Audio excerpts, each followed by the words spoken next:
Kekejaman Taufik Hidayat terhadap kekasihnya Yuvita terungkap dalam rekonstruksi kasus penyekapan dan penyiksaan.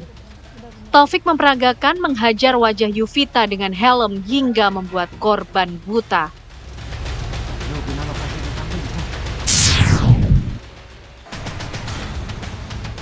Keluarga Dr. Ica akan membuat laporan polisi resmi ke Mapolda NTT terkait dugaan korban kekerasan verbal dan intimidasi 3 oknum anggota DPRD NTT.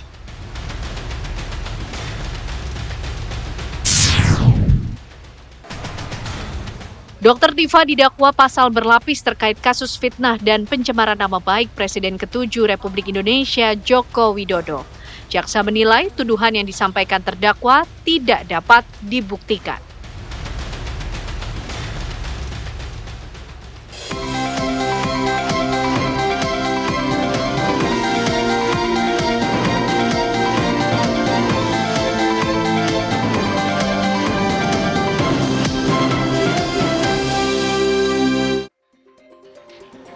Assalamualaikum warahmatullahi wabarakatuh. Selamat malam. Apa kabar Anda?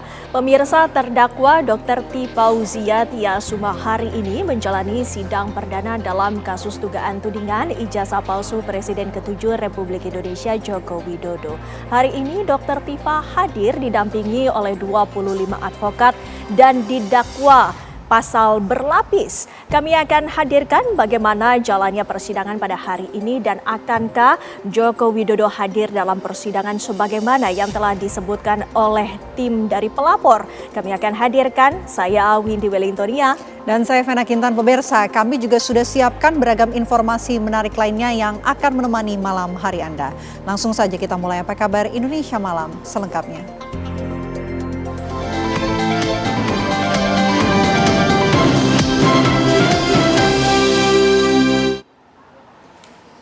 Kita ke berita yang pertama, pemirsa. Diduga gagal menyalip mobil box sebuah mobil taksi online menabrak beton pembatas jalan bus Transjakarta di kawasan Selipi, Jakarta Barat.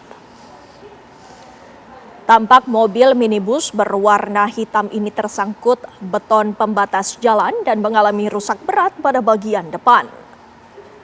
Pengemudi mobil pun masih berada di dalam mobil. Insiden ini bermula saat mobil berpenumpang 3 orang tengah menuju Bandara Soekarno-Hatta dan hendak menyalip sebuah mobil box. Namun naas, mobil ini justru menabrak beton pembatas jalan bus Transjakarta.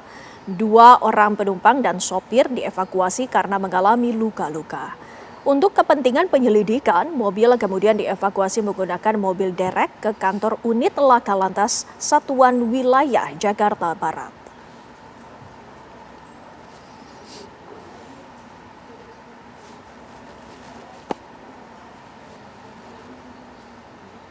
Terdakwa kasus fitnah Tifauzia Tiasuma menjalani sidang perdana. Jaksa mendakwa Dr. Tifa dengan fitnah dan pencemaran nama baik Presiden ke-7 Joko Widodo atas tudingan ijazah palsu.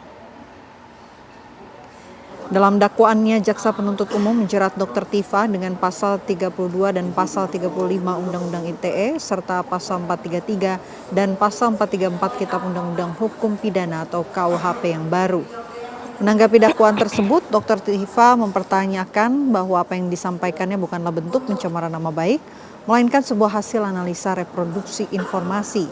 Dirinya pun menantang agar Joko Widodo hadir langsung untuk membuktikan kebenaran dokumen tersebut. Di sisi lain, tim kuasa hukum Joko Widodo yang dipimpin oleh Yakub Hasibuan turut hadir dalam sidang perdana ini sebagai bentuk penghormatan terhadap lembaga peradilan. Kuasa hukum menilai dakwaan yang di-stop oleh jaksa penuntut umum sudah sangat komprehensif dan mewakili kepentingan kliennya. Menggunakan forum publik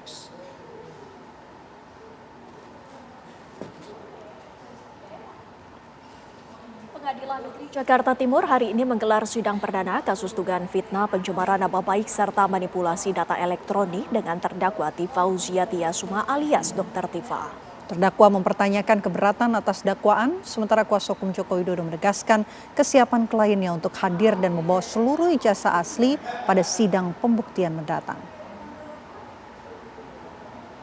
Kali itu intinya yang dipermasalahkan, yang kemudian Pak Joko Widodo itu mengatakan bahwa saya itu telah menghina sehina-hinanya dan merendahkan serendah-rendahnya, itu adalah ketika saya membicarakan tentang benda digital yang beredar. Ya, benda digital yang beredar di internet yang kita semua tuh melihat. Ya, dan saya juga memberikan penjelasan secara keilmuan saya. Ya, sesuai kompetensi saya sebagai dokter. Jadi pasal ini semua itu tidak ada relevansinya dengan saya. Nah, adapun tuduhan yang rendah ya, artinya yang tuduhan yang bulanan tahunan, yaitu yang berkaitan dengan pasal pencemaran nama baik dan fitnah, ya, itu tolong dibuktikan dulu. Di mana saya melakukan pencemaran nama baik, di mana saya melakukan fitnah. Karena yang saya bicarakan, yang menjadi objek kajian saya, yang menjadi objek observasi saya itu benda digital yang beredar di internet. Ya, jadi bagaimana caranya agar Pak Joko Widodo itu membuktikan bahwa saya melakukan pencemaran nama baik, bahwa saya telah memfitnah, maka Pak Joko Widodo wajib untuk menunjukkan ijazah aslinya. Bahan yang laporan kami adalah 3235 ITE dan kemudian 433, 434 yang KUHP baru juga. Kalau dulu 310, 311. Memang sudah sesuai dengan laporan kami dan kami juga mengapresiasi sekali penuntut umum dakwaannya sangat komprehensif. Yang menurut kami juga sudah mewakili kepentingan Pak Jokowi. Kemarin kami juga baru bertemu langsung dengan Pak Jokowi juga dan beliau menyatakan siap untuk hadir, tentunya untuk merupakan penghormatan beliau dapat menunjukkan ijazahnya di forum yang sangat terhormat ini dan forum yang valid. Karena selama ini Pak Jokowi diminta diserang berbagai narasi-narasi oleh pihak-pihak yang tidak bertanggung jawab menurut kami, untuk menunjukkan di forum-forum yang menurut kami juga tidak benar. Sementara itu, sidang pra-peradilan yang diajukan Roy Suryo kembali digelar di Pengadilan Negeri Jakarta Selatan. Roy Suryo sebagai pemohon hadir didampingi tim kuasa hukumnya yakni Refli Harun. Agenda sidang kali ini beragendakan pembuktian dari Polda Metro Jaya sebagai termohon terhadap proses penangkapan dan penahanan Roy Suryo. Dalam sidang yang dipimpin Hakim Tunggal I. Ketut Darpawan, tim bidang hukum Polda Metro Jaya menyerahkan sejumlah alat bukti berupa dokumen kepada hakim. Dokumen ini kemudian diperiksa dengan disaksikan oleh pihak pemohon. Pihak Polda Metro Jaya juga menghadirkan saksi ahli hukum pidana yakni Aristo M.A. Pangaribuan yang memberikan keterangan termasuk memberikan jawaban atas pertanyaan dari pihak Roy Suryo. Sini, saya berkali-kali juga senyum karena ini telak ya. Sebenarnya ini telak ya. Karena harusnya seorang ahli itu dihadirkan, tentu ahli itu tidak akan bisa 100% objektif. Pasti dia berkepentingan terhadap siapa yang mengundang. Dan ternyata ahli tadi ya, Pak Aristo Pangaribuan itu ternyata justru sangat menguntungkan pihak kami ya, karena menyatakan bahwa surat itu meskipun tadi mencoba dihaluskan itu salah ketik ya, nggak bisa salah ketik.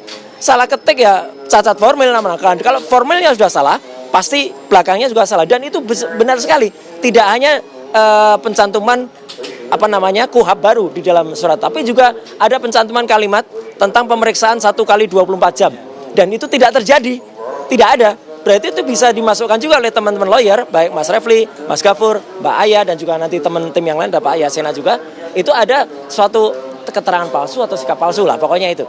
Kita beralih ke kabar lainnya, pemirsa. Afif Sandi, kakak korban YTR, tak kuasa menahan emosi usai menyaksikan rekonstruksi kasus penyekapan dan penganiayaan sadis oleh tersangka Taufik Hidayat terhadap adiknya. Polda Jawa Barat menggelar rekonstruksi kasus penyekapan dan penganiayaan sadis yang dilakukan oleh tersangka Taufik Hidayat terhadap YTR di Gedung Direktorat Reserse PPA dan PPO Polda Jabar pada Kamis pagi. Dalam rekonstruksi tersebut, keluarga korban turut hadir menyaksikan tersangka Taufik Hidayat melakukan penganiayaan dengan menghajar mata korban menggunakan helm. Kakak korban tak kuat menahan emosi saat melihat rekonstruksi pelaku. Taufik Hidayat bahkan melakukan penganiayaan terhadap adiknya hingga berkali-kali. Sementara itu, dalam rekonstruksi turut dihadirkan pihak kejaksaan serta LPSK. Dalam rekonstruksi juga terungkap sejumlah fakta baru dengan 21 adegan penyiksaan hingga penyekapan terhadap YTR.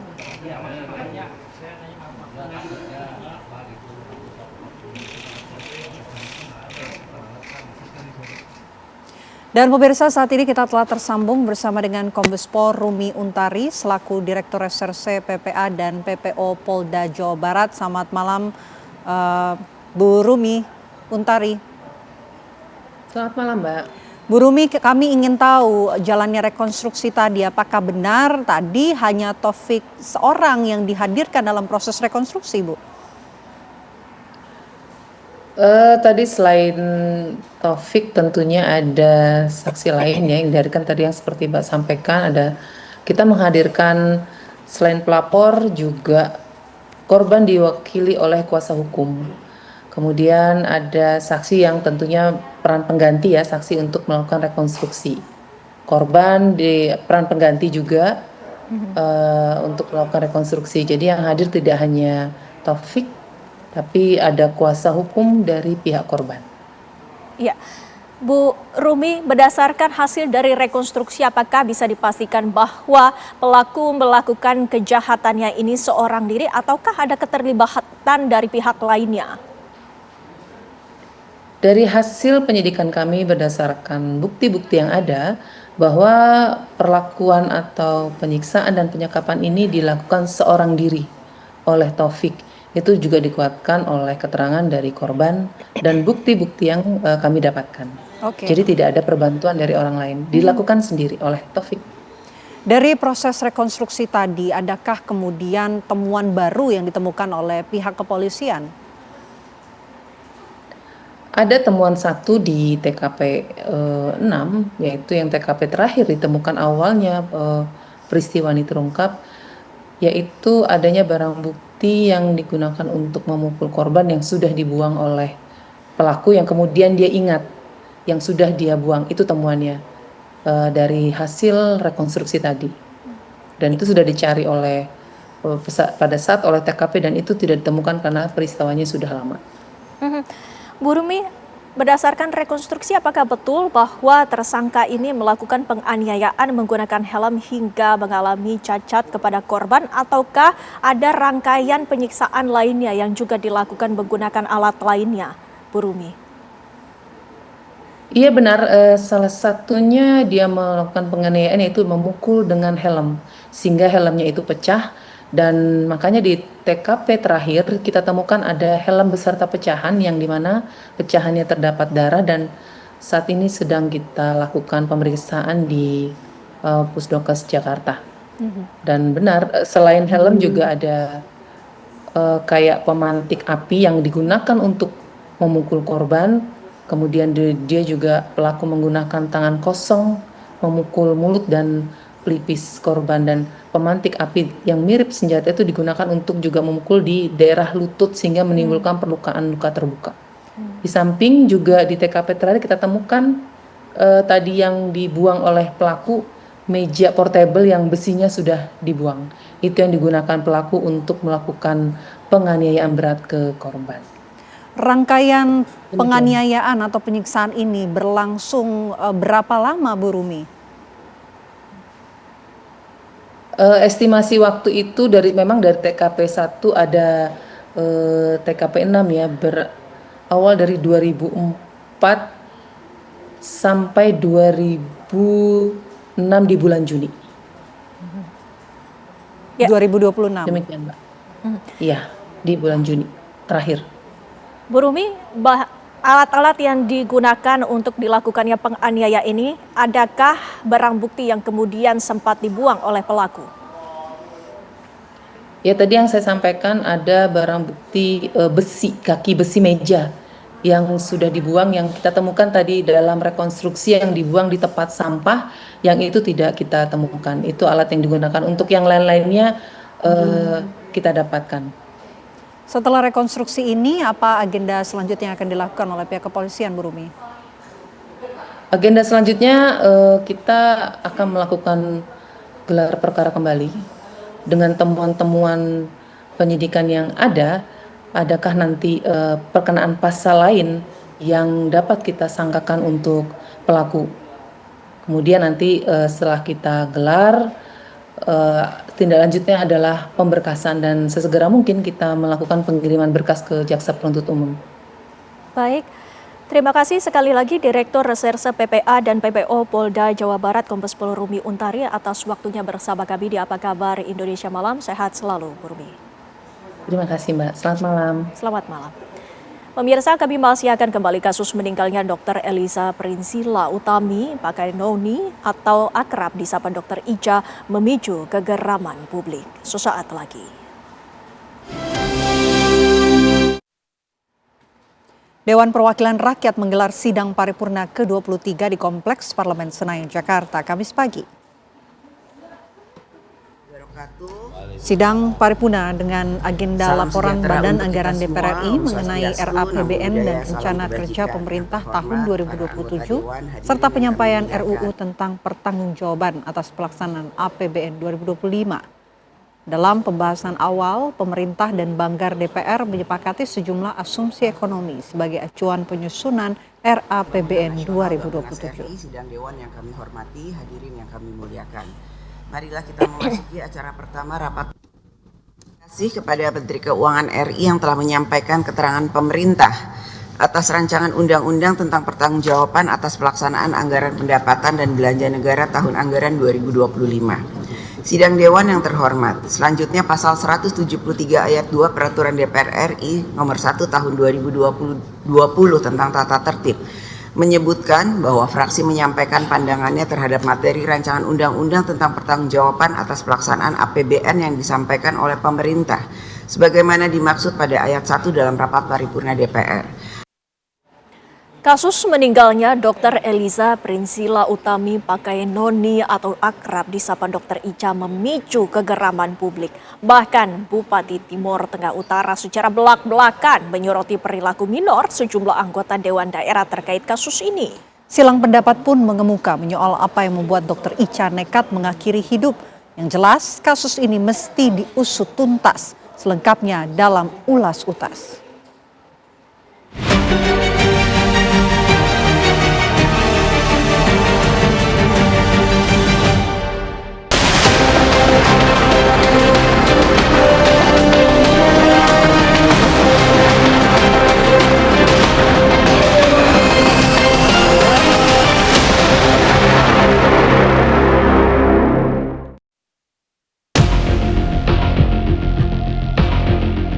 Kepergian Dr. Eliza Prinsila Utami Pakainoni atau Dr. Ica meninggalkan duka mendalam sekaligus kemarahan publik.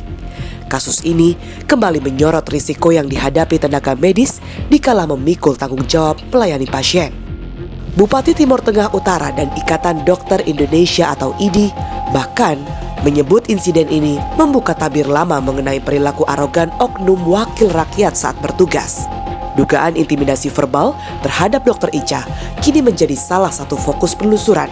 Sejauh mana tekanan psikologis yang diduga terjadi menjadi bagian dari rangkaian peristiwa ini? Saya orang yang memandang bahwa keputusan seseorang untuk melakukan aksi menghabisi atau mengakhiri hidupnya sendiri dilatar belakangi oleh faktor yang majemuk. Peristiwa yang kita perbincangkan adalah peristiwa tunggal, yaitu bagaimana seseorang memutuskan untuk mengakhiri hidupnya sendiri. Tetapi saya berkeyakinan bahwa penyebabnya atau faktor yang melatar belakanginya sifatnya majemuk. Oleh karena itu, penting bagi pihak kepolisian untuk menguji seberapa jauh sesungguhnya katakanlah tekanan yang disampaikan oleh keluarga pasien memang merupakan satu-satunya faktor yang menyebabkan terjadinya peristiwa dokter memutuskan untuk mengakhiri hidupnya. Adakah kemungkinan faktor-faktor lain, faktor majemuk yang kemudian berinteraksi sedemikian rupa yang menjadi sebab musabab mengapa berlangsungnya peristiwa menyedihkan ini? Intimidasi verbal bukan sekedar kata-kata yang bisa diremehkan begitu saja.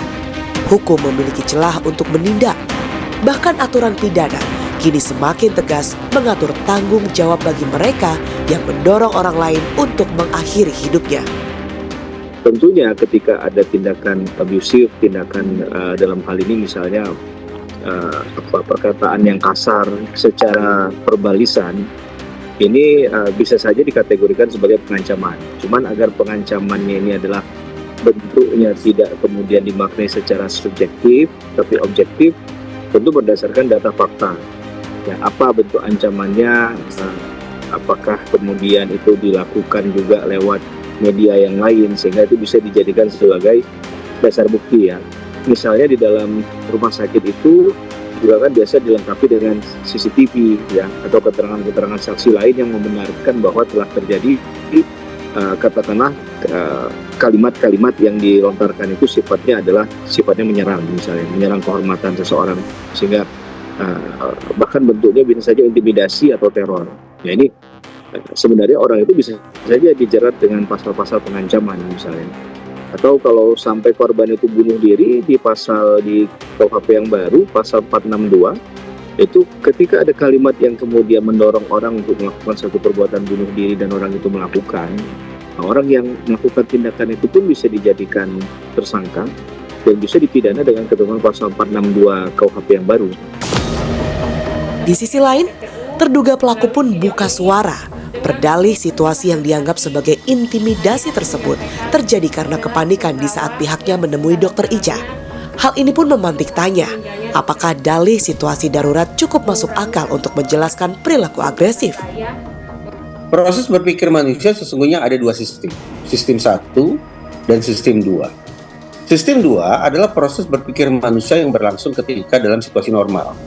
Dalam situasi normal, orang bisa mengandalkan rasionalitasnya. Kendali dirinya lebih tinggi, sehingga pertimbangan bisa dilakukan secara lebih menyeluruh.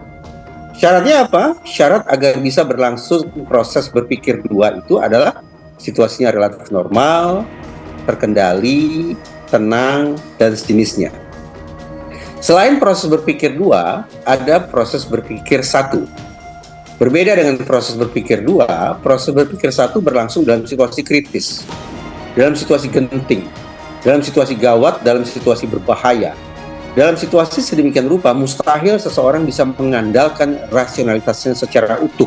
Ketika masuk ke ruangan IGD, saya melihat perdebatan telah berlangsung antara dua rekan saya dan dokter. Saat masuk, saya berjalan menuju pasien dan melihat kondisinya. Saya kemudian ikut menanyakan bagaimana tindak lanjut penanganan kepada pasien, standar pelayanan dan kualitas pelayanan. Terkait perkataan panggil wartawan saja, itu saya maksudkan sebagai usulan dalam percakapan kepada salah satu rekan DPRD agar ada liputan eksternal dan investigatif terkait transparansi pelayanan kesehatan. Jadi sama sekali tidak ditujukan kepada personal ataupun pribadi. Selanjutnya, dua rekan saya berdiskusi dengan pihak manajemen rumah sakit dan saat itu juga persoalan tersebut telah diselesaikan secara baik. Kasus Dr. Ica bukan satu-satunya, namun menjadi alarm keras bagi keamanan tenaga kesehatan di Indonesia. Perilaku kurang menyenangkan dari oknum berkuasa di lingkungan rumah sakit kerap menjadi potret buram yang terus berulang. Sangat sering, dan itu sudah banyak yang viral, misalnya seorang pimpinan daerah datang ke rumah sakit, memaki-maki, marah-marah, akan mengusulkan regulasi karena yang membuat regulasi itu kan Kementerian Kesehatan. Dulu ada undang-undang praktek kedokteran sudah dicabut tahun 2023 oleh Undang-Undang Nomor 17 tahun 2023. Nah sekarang murni kewenangan Kementerian Kesehatan untuk mengatur tentang perlindungan terhadap dokter maupun tenaga kesehatan lainnya. Nah itu saya pertama akan melakukan audiensi ke Menteri Kesehatan untuk membuat regulasi tersebut. Penyidik terus menyusun potongan-potongan fakta untuk merekonstruksi apa yang terjadi sebelum Dr. Ica meninggal dunia.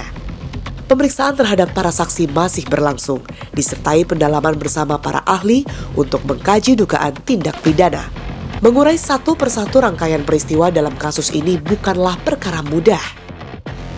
Nah, kalau bicara hambatan, sekali lagi, mungkin minimnya saksi ya, kemudian juga alat bukti yang ada di tempat kejadian perkara, ya di lokus deliktinya, karena tadi mungkin saja belum tersedia kamera CCTV, kalaupun ada tidak menyorot langsung rekaan peristiwa yang terjadi pada saat itu. sehingga nggak tahu apa yang dibicarakan, mungkin ada gestur menunjuk tapi nggak tahu bahasanya apa, kalimatnya apa, sehingga keterangan yang didapatkan ini diperoleh dari siapa? Apakah dari satu orang saja atau ada beberapa keterangan saksi yang saling memperkuat ya antara keterangan yang satu dengan keterangan yang lain. Nah, maka harus dikonfrontir terlebih dahulu ya, harus ada relevansi antara keterangan satu saksi dengan saksi yang lain untuk satu peristiwa yang sama tadi. Gitu. Keputusan mengakhiri hidup tak pernah lahir dari satu peristiwa saja. Mengungkap apa yang sesungguhnya terjadi memerlukan ketelitian agar penegakan hukum tak hanya mencari siapa yang bersalah, tetapi juga mengungkap kebenaran secara utuh bagi sang dokter.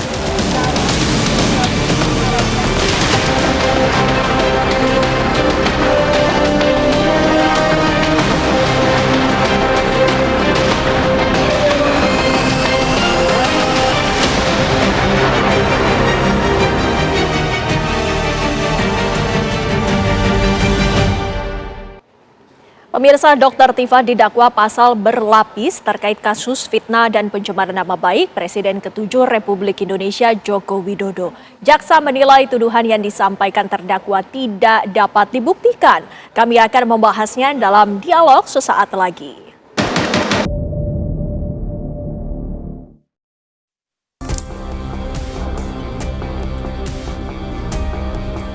Kasus dugaan pencemaran nama baik terhadap Presiden ke-7 Republik Indonesia, Joko Widodo, akhirnya bergulir ke meja hijau. Dalam sidang perdana di Pengadilan Negeri Jakarta Timur, Dr. Tifa didakwa dengan sejumlah pasal pidana, mulai dari KUHP hingga Undang-Undang Informasi dan Transaksi Elektronik, Undang-Undang ITE. Dakwaan disusun secara primer maupun subsidiar terkait dugaan fitnah, pencemaran nama baik, dan penyebaran informasi melalui media elektronik. Jaksa menyatakan Jokowi mengaku mengalami kerugian imaterial akibat tudingan yang beredar mengenai keaslian ijazahnya.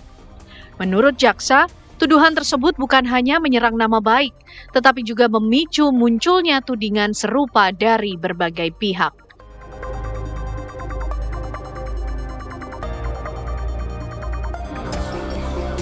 Dalam dakwaan disebutkan terdapat 5 unggahan media sosial yang dijadikan dasar laporan karena dinilai menyebarkan narasi mengenai dugaan ijazah palsu. Dengan dasar tersebut, jaksa menilai tuduhan yang disampaikan terdakwa tidak dapat dibuktikan. Bahkan, menurut penuntut umum, narasi yang dibangun bertentangan dengan fakta yang telah diketahui terdakwa. Sidang perdana ini menjadi awal proses pembuktian di pengadilan selanjutnya.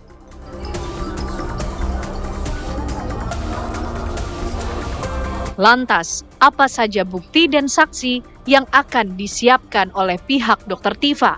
Dan apakah Jokowi akan hadir ke persidangan membawa bukti ijazah asli?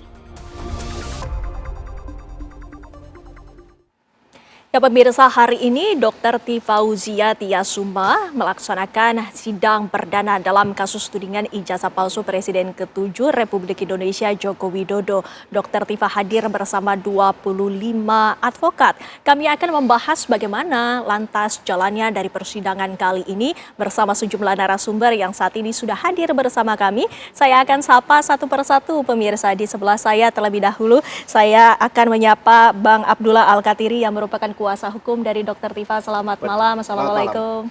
Sehat? Alhamdulillah. Alhamdulillah. Terima kasih Bang Al-Katiri. Dan juga pemirsa, kami akan menyapa di sebelahnya juga sudah ada pakar hukum dari UPN Jakarta, Bang Beni Harmoni Harefa. Selamat malam Bang Beni. Selamat malam Mbak Windy. Iya. Dan satu lagi masih ada narasumber kami yang mewakili dari pihak pemohon, yakni Andi Aswan yang merupakan ketum militan Gibran Nusantara. Mas Andi, malam. Sehat, alhamdulillah. Terima kasih sudah hadir Bapak-bapak bersama kami. Pertama, tentunya kita ingin mengetahui terlebih dahulu dengan jalannya sidang perdana dari Dr. Tifa. Bang Al-Katiri, apa saja yang dibahas dalam persidangan kali ini? tadi itu mulai persidangan ya. Kalau menurut saya ini bukan akhir dari perjalanan pembuktian dan sebagainya penyidikan. Ini baru mulai. Ini the beginning of the game. Oke. Ini permulaan game. Ya. Kenapa demikian? Karena disinilah para lawyer boleh berbicara. Baik. Sebelumnya kan.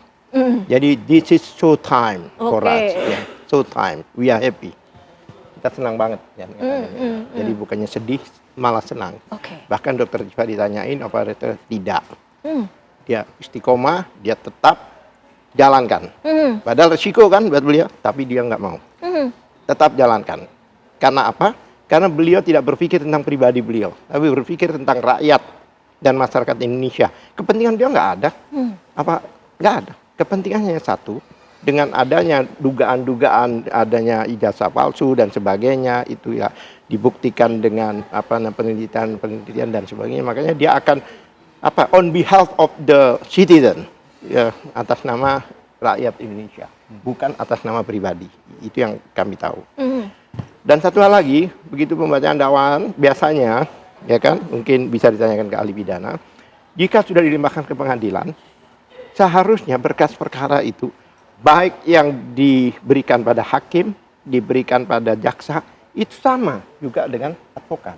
Sehingga kita bisa sama-sama membuka, menggelar. Ya. Tapi ini kan tadi kan belum diberikan, dan diberikannya juga ya sedikit, tidak semuanya, ya kan? Karena sebelumnya rekan kami datang, dia tidak mau terima karena dari berkas yang sebentar ini dia cuma dikasih segini lah. Dia nggak mau menolak. Saya maunya ya seperti itu. Makanya tadi ada perdebatan-perdebatan, dialog-dialog ya seperti kuhap lama dan sebagainya yang 143.4 itu kan jelaskan. Yang dimaksud adalah berkas pelimpahan itu di dalam penjelasan di 143 itu adalah berkas beserta berita acara. Itu jelas itu di kuhap itu. Nah, berita acaranya tidak serahkan. Bagaimana kita bisa mengcounter dan sebagainya? Karena itu kan harus komprehensif ya. Dari dakwaan juga kita ingin tahu juga. Nah, dakwaannya ini apa saja pasal-pasalnya? Nah, ini pasal-pasalnya menarik ya. Pasal yang dikenakan yang pas itu adalah pasal 310 itu KUHP lama. 433 sekarang. Nah, 310 ada juga. Oke. Saya juga heran juga. Jadi di situ 310 ada. Bahkan yang untuk fitnah 434. 434. Jadi ini nggak karu-karuan gini gitu. Jadi yang dipakai ini harusnya mau lama baru kan. Ini gabung. Ada nah ini lama, saya ini obscurely menurut kami itu nggak jelas itu dakwaan itu. Digabung 310, kemudian 434, kemudian ada pesertaan dan sebagainya, itu bukan pasal yang dimaksud ya. Pasal yang main pasalnya ya, yaitu 32 Undang-Undang ITE, ya kan, Undang-Undang nomor 11 tahun 2008, kemudian Undang-Undang nomor pasal 35 di undang-undang yang sama. Ya, memang pasal ini agak aneh. Yang lain itu kan di bawah 5 tahun. Dan tiba-tiba disusupkanlah pasal-pasal ini. Ada 32, 35 ini. Untuk apa? Ya untuk cantolan supaya bisa menahan. Karena yang satu 8 tahun, satu 15 tahun. Walaupun nggak masuk akal gitu, tetap ditaruhkan. Ya kan? Pasal 310 contohnya bisa ditanyakan pada beliau. 310 itu ada 3 ayat. Ayat ketiga, demi kepentingan umum, maka tidak dapat dipidana.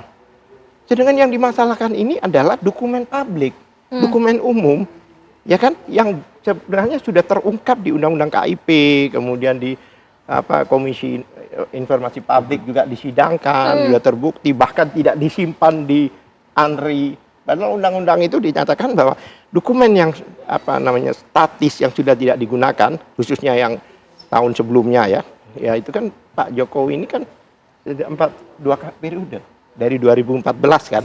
Nah, ini seharusnya sudah disimpan di ANRI. Ya, salah satu yang menjadi hal menarik yang dibacakan oleh jaksa adalah bahwa dakwaan mengenai Dr. Tifa ini sudah menghina Jokowi. Menurut Anda seperti apa? Saya lihat nggak ada kata-kata itu. Jadi malah link-link orang yang ditulis. Jadi link-link orang semua. Dan setiap pasal itu ada primer dan sekunder. Ada primer dan sekunder, ya kan? Dan pasal-pasal itu konsiderannya sama semua. Pasal itu kan beda unsur, pencurian sama pemerkosaan beda. Ini sama, bahkan bilang udah kami karena ini sama maka tidak kami bacakan. Bagaimana peristiwa pidananya beda? Bisa unsur-unsurnya sama. Bahkan di situ tidak ada nyebut Dr. Tifa kecuali di pendahuluan aja. Dr. Tifa. Lainnya itu Roy Suryo dan kawan-kawan. Nah ini kan persidangan Dr. Tifa. Iya. Kalau dikatakan Roy Suryo dan kawan-kawan berarti ada di apa dakwaan itu kawan-kawan itu juga. Bahkan kawan-kawan itu pada awalnya 12 orang. Peranannya beda-beda. Iya. Dan tidak ada pasal pensertaan, Pak. Tidak ada. 55, 56 itu tidak ada. Jadi sendiri-sendiri terlepas gitu loh. Ya kan? Bolehlah kalau ada pesertaan dikatakan dan kawan-kawan. Seperti pencurian kan atau perampokan dan kawan-kawan kan begitu kan karena rombongannya sama, perbuatannya sama. Dihadirkan bersama-sama. Enggak artinya kan begitu kalau disebut dan kawan-kawan. Yang satu memperkosa, satu mencuri kan dan kawan-kawan beda. Iya. Ya kan? Dan apalagi lokusnya, tempusnya. Dan yang menarik, saya kan baca ya walaupun sedikit ya karena baru dapat. Juga heran. Contohnya ada peristiwa, ini contoh ya. Dilaporkan bulan Maret, berarti kan namanya peristiwa laporan ini itu adalah melaporkan peristiwa sebelumnya. Bukan peristiwa akan datang. Ya. Tapi banyak link-link yang dipakai itu laporannya bulan Maret, linknya bulan April, bulan Mei.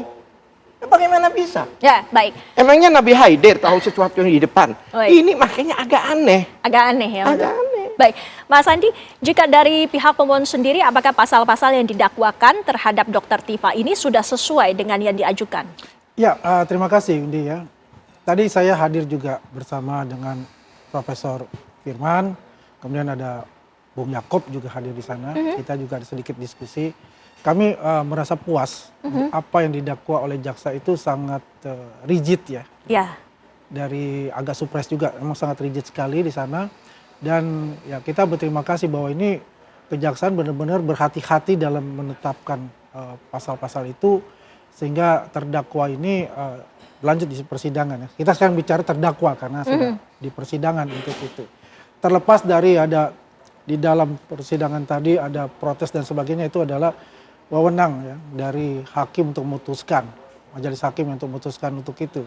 Ya karena memang kalau kita lihat ya ada di pasal 76 kalau KUHP baru itu ya agak bertolak juga misalnya dengan KUHP lama ya gitu kan, mengenai apa namanya perkara itu ya BAP-nya gitu. Jadi itu juga pasti kan nanti kan akan dibuka kan di acara nanti. Kan setelah ini kan ada eksepsi kan setelah itu.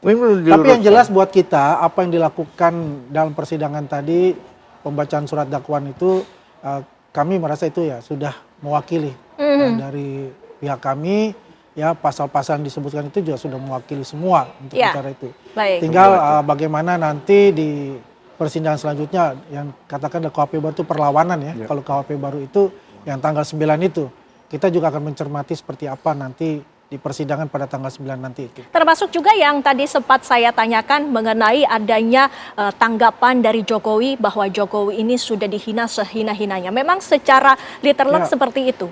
Ya kalau kita lihat kan ada dua ini ya, satu di akun X itu ya. Tapi itu ditegaskan lagi itu di Rakyat Bersuara gitu. Kenapa di Rakyat Bersuara itu Dr. Tifa dengan metodologinya sebagai ahli morfologi ya. Dengan anatomi itu yang mengatakan bahwa foto di ijazah itu foto orang lain. Dia gambarkan dengan foto-foto yang lain gitu. Dari bentuk muka, gigi dan sebagainya. Ya itulah penghinaan itu sudah ada di sana. Kan ini kan ditonton oleh seluruh jutaan orang Indonesia untuk melihat itu. Ya, jadi seperti wah ini kan asli saya punya dan saya sendiri yang difoto itu. Ya, dan saya itu mendapatkan ijazahnya ini setelah 5 tahun saya berkuliah gitu. Kenapa ini orang lain dikatakan yang disebut namanya Dukmatno Budi Utomo, yang dia juga adalah teman saya sebetulnya, saya juga tahu gitu loh. Yang lahir tahun 77, mana mungkin tahun 77 lahir kayak begitu fotonya, kan berbeda jauh untuk itu. Nah disitulah ya merasa terhina juga kalau kita lihat, karena ini ditonton oleh jutaan orang di salah satu TV swasta itu. Gitu. Itu Mbak Windy. Ya, Mas Benny terlebih dahulu kita ingin mengkonfirmasi lagi yang tadi sempat dipertanyakan dari kuasa hukum Dr. Tifa mengenai adanya perbedaan yang dimaksud dari KUHP baru ataupun KUHP lama. Apakah sedianya memang hanya dalam satu periode saja yang harusnya dibahas? Ya, baik. Jadi dalam sebuah perkara pidana itu tentunya yang kita lihat saat ini kan sudah sidang di pengadilan. ini kan bukan ujuk-ujuk sidang begini, tapi pasti ada proses sebelumnya. Tahun dimulai dari penyelidikan, panjang, lalu ada pra penuntutan dan lain sebagainya, sampai kemudian berkas dinyatakan lengkap, P21 biasanya istilahnya. Dan ketika kemudian yang terjadi hari ini, sebagaimana tadi Pak Al-Katiri sudah bilang, ini waktunya untuk menyampaikan semua apa yang terjadi selama ini, gitu ya. Nanti ada forum pembuktian.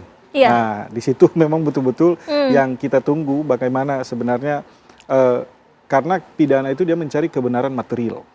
Apakah memang betul seperti Mbak Windy tadi sampaikan, memang ini terjadi penghinaan, fitnah, karena saya coba melihat tadi dakwaan yang disampaikan oleh jaksa yang dibacakan hari ini, ada pasal 433, ada pasal 434, lalu kemudian dijuntokan dengan 441, lalu kemudian subsidernya masuklah yang 3235 Undang-Undang ITE, lalu kemudian dijuntokan dengan pasal 126 ini dia perbuatan berlanjut atau dalam konteks teori disebut forgeset handling. Lalu kemudian masuk ke dakwaan kedua, jadi 2 dakwaan. Di dakwaan kedua juga dimulai lagi dengan pasal 433, lalu kemudian pasal 434, pasal 441, begitu. Lalu kemudian masuk lagi Undang-Undang ITE sebagai subsidiar. Nah, dari ini semua memang ini dasar dari penuntut umum untuk kemudian mendakwa. Tapi pertanyaan yang lebih penting sebenarnya, apakah ijazah ini asli atau tidak? Nah, inilah forumnya, forum untuk kemudian kita sama-sama melihat nanti seperti apa. Tentunya penasihat hukum akan mempersiapkan sedemikian rupa ya untuk mempertahankan bahwa sebenarnya terdakwa ini tidak bersalah. Nah, kaitannya dengan perubahan saat ini, yang pasti yang harus kita garis bawahi bahwa KUHP maupun KUHAP yang baru saat ini lebih berpihak kepada pelaku. Makanya kemudian ada azas lex favoreo.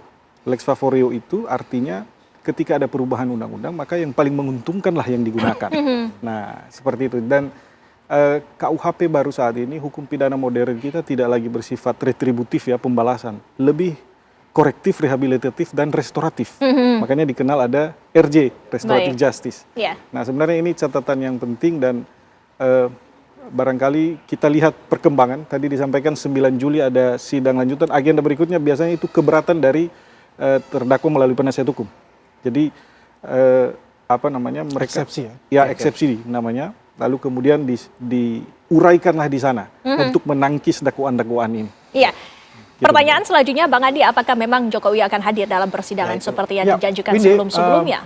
Berkali-kali memang dikatakan, dipertanyakan baik stasiun TV maupun masyarakat, even penasihat hukum kan selalu mengatakan itu juga tidak akan hadir, tidak akan hadir.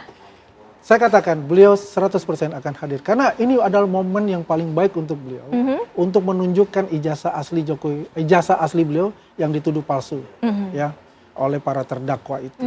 Jadi tidak mungkin beliau tidak akan hadir karena juga kan ini hukum pidana. Kalau beliau tidak hadir ya ini mungkin mereka bebas murni untuk itu kan. Baik, ya. Tapi kan bahasa yang digunakan oleh Pak Jokowi ini siap apabila diperlukan. Artinya memang apabila hakim mengundang Pak Jokowi akan hadir. Tapi adakah inisiatif dari Pak Jokowi sendiri untuk hadir dalam persidangan? Itu bukan dari kami.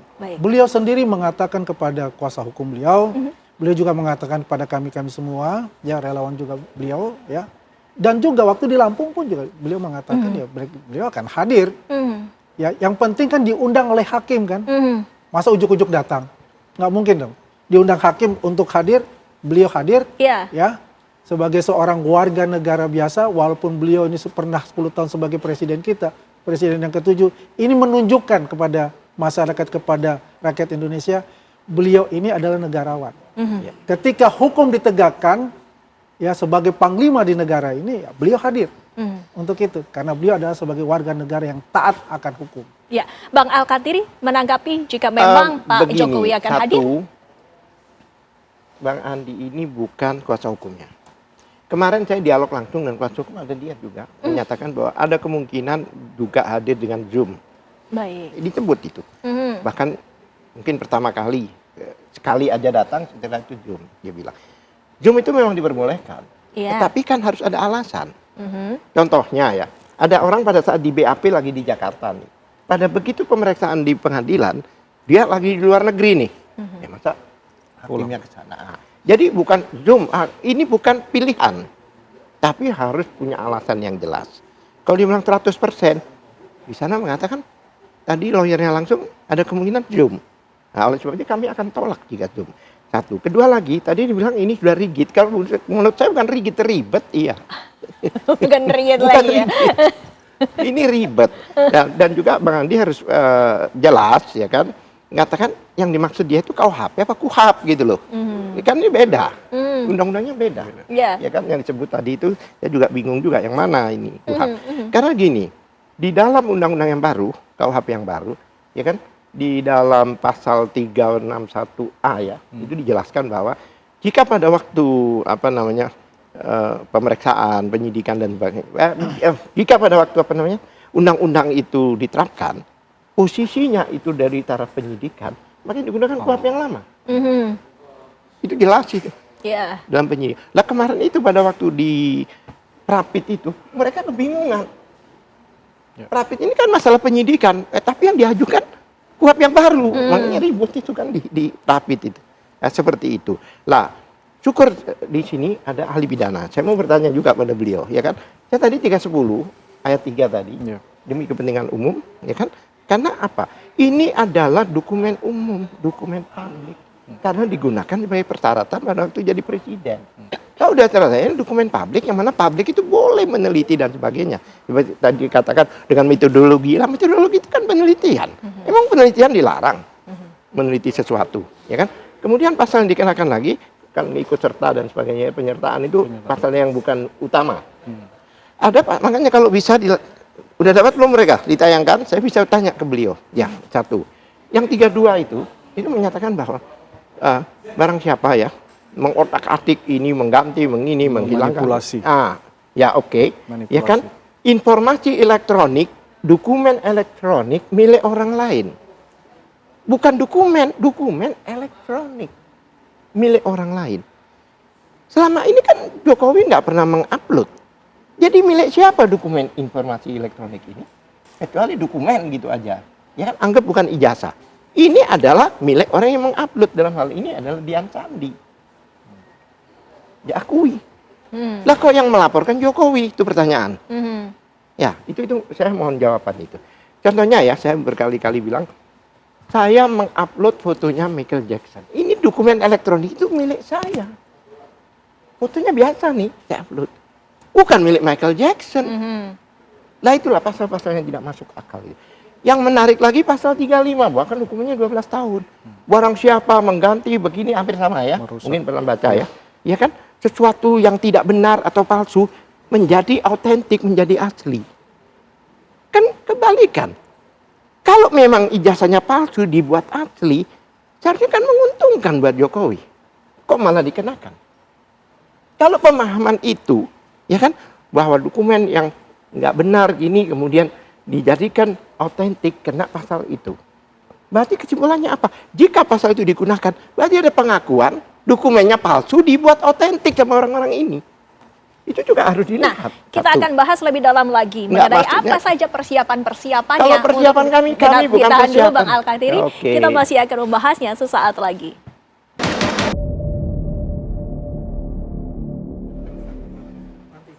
Kita lanjutkan perbincangan kami, Bang Andi. Jika tadi kita sudah membahas pasal-pasal yang kemudian didakwakan, tapi dari Dr. Tifa sendiri menyatakan bahwa dakwaan tersebut tidak relevan.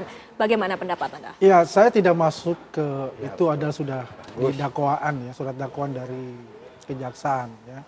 Yang saya lihat apa yang telah dilakukan oleh para jaksa itu sudah mewakili kita semua ya. Yang nanti tinggal bertarung saja di pengadilan selanjutnya kan, di minggu depan dan selanjutnya. Yang jelas di sini kita lihat bahwasanya memberikan satu pembelajaran yang baik kepada masyarakat Indonesia. Siapapun itu, mau presiden, mau menteri dan apapun, kalau misalnya terganggu ya secara private-nya ya, misalnya privasinya, kemudian juga ada hal-hal yang mengganggu juga dalam padahal dia melakukan hal yang benar ya, katakanlah beliau berkuliah, betul-betul berkuliah dan mendapatkan ijazahnya dengan katakanlah dengan air mata, dengan kerja keras ya untuk bisa membanggakan keluarganya. Karena beliau ini kan bukan dari keluarga berada. Dari hidup di bantaran kali Bengawan Solo itu. Itu suatu perjuangan yang luar biasa ya yang dia tempuh selama 5 tahun itu sebagai kebanggaan orang tua itu. Nah, ketika itu diganggu ya padahal itu ada suatu hal yang benar, wajib untuk beliau juga ya mencari kebenaran, mencari hukum yang sebenar-benarnya itu melalui proses di pengadilan itu. Walaupun dengan tahapan-tahapan yang kita lihat dari yang namanya pelaporan, terus ada dilakukan penyelidikan oleh pihak Polda, penyidikan, kita mengikuti terus dan kita tidak ada intervensi untuk itu. Walaupun ini lama ya, 1 tahun lebih. Dan kita juga menghormati betul kepada para penyidik yang telah bekerja berhati-hati ya. Dan juga dengan pihak kejaksaan yang merupakan satu tarikan nafas hukum sebagai garda terdepan kita di bidang hukum ya, untuk mencari keadilan seluruh masyarakat Indonesia itu. Ya kita mengapresiasi sekali untuk itu. Dan buat saya ya, dan buat kami semua, inilah ya kita katakan almost the end. Oh, ini katanya baru. Almost. Tapi gitu. yang ini almost kita the kan end. almost the end. Artinya begini, penantian kita bukan masalah proses persidangannya. Penantian kita ini akan dibawa ke persidangan. Ini yang penting gitu. Ya, disinilah the new chapter lagi gitu. Persidangan ini gitu. Baik. Tapi selama 1 tahun lebih ini berjibaku dan sebagainya, akhirnya apa yang dilakukan ya oleh para penyidik, kepolisian dan juga kejaksaan ini menandakan bahwa betul di sini ada peristiwa hukum yang terjadi ya karena sudah ada terdakwa di sini. Nah, kita tinggal melihat ke depan bagaimana pertarungan itu antara Bang Al-Katiri ya dengan kejaksaan ya dengan jaksa penuntut umum sebagai wakil kita di sana ya kita lihat dan kita berdoa bahwa semuanya itu berjalan dengan lancar dan baik dengan keputusan yang baik pula. Baik, Bang Al-Katiri boleh langsung ditanggapi dan juga kami ingin mengetahui nih untuk barang bukti dan juga persiapan untuk membantah ataupun menyanggah dakwaan dari kejaksaan itu seperti apa? Jadi gini, ini kan perkara pidana. Jadi yang harus membuktikan malah pihak sana, bukan kami.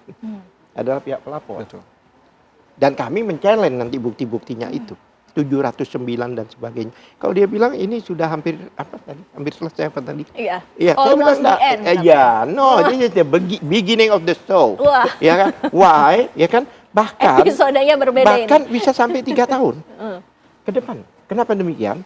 Saksi yang dihadirkan itu 135 orang.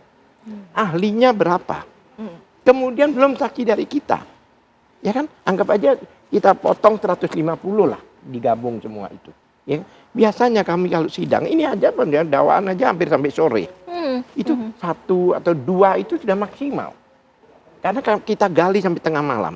Itu tim kami ya, tim kami itu die hard semua itu anak-anak itu. Sampai tengah malam. Kebayang nggak? Kalau setiap minggu sekali 150 orang kali 7 berapa? 1000 berapa? Sedangkan 1 tahun itu cuma 360 hari. Berarti kalau 1000 sekian dia 30 bisa 3-4 tahun mungkin sampai pemilu depan. Jadi mau selesai tidak, this is starting. This is the beginning of the show. Bahkan restoratif justice pun juga tadi disebutkan tidak mau. Itu pun pelanggaran yang luar biasa.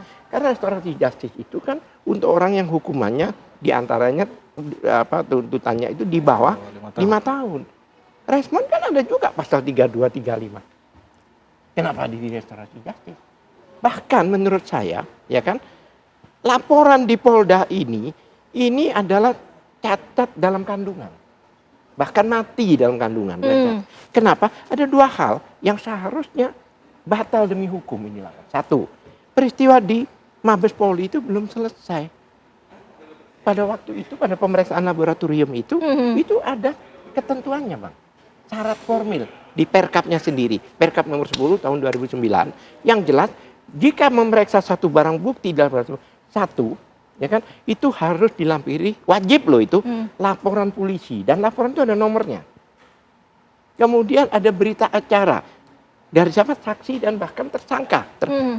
Kemudian harus ada berita acara penyitaan.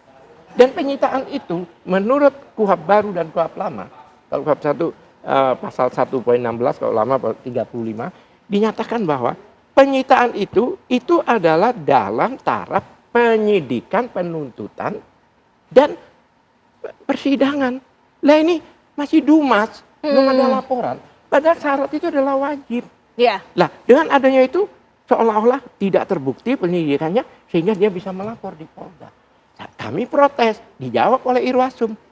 Ternyata masih dalam proses. Karena saya tanya, karena waktu itu dihentikan karena apa namanya sesuai ketentuan yang berlaku. Saya tanya ketentuan yang mana? Perkap Anda sendiri Anda langgar. Ya kan? Yang mengatakan bahwa ini pelanggaran itu perkapnya sendiri. Kayak rokok itu. Rokok itu yang mengatakan bahwa rokok itu adalah bisa menjadikan orang sakit itu kan rokoknya sendiri. Ya? Baik. Sebentar. Itu seharusnya tidak bisa melaporkan orang sebelum laporan ini tuntas, yaitu tidak boleh melaporkan siapa? Pelapor dan saksi-saksi. Lah, 3 orang ini, Roy dan Resmon ya, pada waktu ke Jogja sebagai saksi, ketemu pembantu rektor, ditunjukin skripsi. Di dalam undang-undang namanya PSK, Pelindungan Saksi dan Korban, ya kan? Itu jelas Undang-Undang Nomor 31 tahun 2014. Ya, jika sudah ada laporan itu, ini kan belum selesai nih, maka tidak boleh laporan balik sampai inkrah. Makanya ini pelanggaran banget baik penyidik maupun jaksa kalau ini masuk ke persidangan. Baik, kita boleh langsung tanyakan kepada ahlinya di hukum itu, pidana. makanya saya Bang sudah Benny, kasih jika referensi. tadi sudah dikasih referensi, Silakan, tapi kami ada juga 4 ingin ya. Satu, masalah 310 itu kepentingan umum, kemudian adu bukti ini kan berarti jadinya bukan bukti, ini adalah apa ya? Unsur deliknya. Baik, Bang Benny silakan. Bukan bukti ya. Masalahnya ini unsur delik ya. Iya. Jadi begini Mbak Wendy, yang pasti sih ini nanti akan diuraikan atau pembuktiannya di pengadilan, kira-kira begitu. Lalu kemudian tadi beberapa yang disebutkan misalnya pasal-pasal yang sudah dicantumkan dalam dakwaan ya oleh penuntut umum. Sebagaimana yang tadi saya sudah jelaskan juga bahwa ketika terjadi perubahan maka yang digunakan yang paling menguntungkan. Nah 310 itu memang dia masih 9 bulan itu. Jadi itu paling menguntungkan itu digunakan. Nah tetapi memang ketika kemudian dijuntukkan dengan pasal-pasal dalam Undang-Undang ITE. Coba kita lihat pasal 32 itu misalnya, itu kan memanipulasi, merusak, mengubah data elektronik dan seterusnya. Nah ini memang dalam konteks teori ini disebut delik formil, jadi akibatnya tidak harus ditunggu dulu. Ketika perbuatan itu dilakukan, itu sudah fultoid, sudah memenuhi unsur. Nah, tapi pertanyaannya kemudian, apakah tepat diterapkan kepada si terdakwa? Nah, ini menjadi persoalan dan saya kira memang forum pengadilan ini nanti yang akan menjadi ajang ya, pembuktian ini semua. Makanya tepat tadi, apa saja yang sudah disiapkan oleh penasihat hukum, itu penting sekali, penting untuk kemudian nanti jangan sampai ini malah melebar kemana-mana, gitu ya. Dan tadi juga sudah disampaikan oleh Bang Andi bahwa ini yang ditunggu-tunggu, ini yang ditunggu-tunggu. Harapan kita sih dan memang harus pelapor atau dalam konteks ini sebagai korban, karena ini kan delik aduan menghina itu delik aduan, absolut. Harus hadir untuk kemudian menerangkan bahwa sebenarnya ini loh, karena kan persoalan utamanya di ijazah ya, bukan masalah menghina-menghina, kemudian fitnah-memfitnah dan lain-lain, itu dampak berikutnya. Persoalan ijazah ini yang terpenting untuk kemudian dijelaskan di hadapan, tapi sudah disampaikan memang pelapor sendiri atau korban hanya mau menyampaikan di depan sidang pengadilan. Itu sudah beberapa kali jadi tidak disampaikan di media dan seterusnya, disampaikan di pengadilan. Tapi Prof, unsur deliknya yang saya katakan tadi gimana Prof? Di iya, dalam perubahan sebentar, Mbak, maaf ya. Iya. Maaf, saya tertarik dengan beliau. Terlalu semangat. Saya harus belajar banyak dari beliau. Prof, untuk KUHP lama, KUHP lama dan KUHP baru 310 maupun 433 itu ayat 3-nya ada. Demi kepentingan umum itu tidak berubah. Nah ini demi kepentingan umum ini yang kita harus pahami gitu loh. Ya kan? Karena apa? Ini ijazah publik. Setiap orang begitu sebagai ijazah publik itu boleh mengoreksi, boleh meneliti dan sebagainya. Jangankan ijazah. Kalau orang sudah menjadi pejabat publik, hartanya pun suruh memberitahu. Rekening-rekeningnya dan sebagainya. Dia nggak peduli mau dikejar orang pajak atau nggak peduli. Apalagi ijazah. Ya kan? Apalagi ijazah 1 ini. Sekarang UGM selalu mengatakan, oh iya memang dia. Tapi tidak pernah UGM menunjukkan contoh minimal fotokopinya atau apa. Nggak pernah. Nggak pernah, cuma narasi-narasi, oh iya, nggak pernah. Kenapa itu pertanyakan? Di KIP pun dia juga tidak menunjukkan, dalam persidangan itu tidak menunjukkan. Seperti kalau Prof naik motor ditangkap orang gitu, tanya, SIM-nya mana Pak? Tanya sama pembuatnya, kan nggak lucu. Iya, karena itu pembuktian mata. Jadi artinya, unsur-unsur itu, jadi begini, tolong jelaskan. Untuk mengatakan bahwa ini merupakan tindak pidana, harus memenuhi unsur. Nah, itu kata kuncinya di sana. Tindak pidana itu dia harus memenuhi unsur. Unsurnya sudah ada. Bagaimana kita melihat unsur ada di dalam pasal itu. Pasal-pasal. Nah, tadi kita sudah sebutkan ya dakwaan-dakwaan yang disampaikan itu, disitulah pasalnya. Nah, persoalan tadi apakah memang menurut penasihat hukum ini ya memang dicantumkan di di KUHP yang baru ke ayat 3. Dia mengatakan bahwa ketika demi kepentingan umum dan untuk penelitiannya tidak menjadi tindak pidana. Itu bukan tindak pidana. Nah, tapi seperti yang dijelaskan tadi Pak Al-Khattiri, memang itu menjadi bahan ya untuk kemudian disampaikan dalam eksepsi setelah ini. Dan seterusnya. Agak panjang kalau kita bicara penelitian, Prof. Karena begini, kalau kita bicara penelitian itu kan dalam menentukan sumber primernya kan minta izin. Kan harus minta izin dulu kalau kita ingin meneliti sesuatu itu berdasarkan keilmuan itu kan. Karena kan ini milik pribadinya loh, ijazah itu. Apakah selama ini itu tidak ada izin untuk meminta itu, ya. Kemudian juga sekundernya mana, teman-teman Pak Jokowi itu tidak ada. Ini langsung mencapai yang namanya kesimpulan. Jadi itulah gini, permasalahannya yang ditimbulkan. Di mana letak yang dikatakan penelitinya itu. Karena kalau kita lihat tidak ada kata penelitinya itu. Satu, misalnya Roy Suryo dikatakan ahli telematika. Dia bukan seorang ahli telematika karena tidak mempunyai sertifikat sebagai ahli telematika. Kalau bicara akademisnya tidak berjenjang, ya. Ini IPS, dan IPS. Apalagi tidak ada hubungan dengan telematika yang bersifat informatik, ya, dengan media dan informatik untuk itu. Kalau kita bicara telematika, di situ pasti ada digital forensik di dalamnya. Itu tidak, tapi mengaku dirinya ada seorang telematika, ya. Di Jokowi's White Paper, ketika kita buka 49 halaman, itu isinya bukan tentang digital forensik untuk ijazah Pak Jokowi. Kalau Dr. Tifa dia melakukan dengan metodologi dia sebagai ahli neuroscience. Arti bukan analog dari ijazah itu. Tapi yang dia lihat itu adalah muka, mata. Itulah unsur yang masuk di situ. Gitu loh. Karena foto itu yang dia lakukan secara metodologi dia.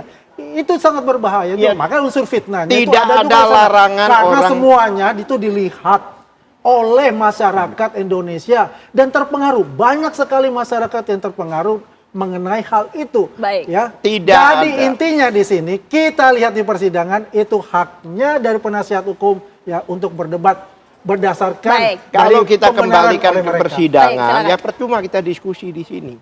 Ini kan mendiskusikan sesuatu yang di persidangan. Oh dikembalikan, tidak begitu. Sekarang apa ada larangan orang meneliti? Itu. Dalam penelitian itu Dr. Tifa mengatakan, oh ini kan dia ahli di bidang itu.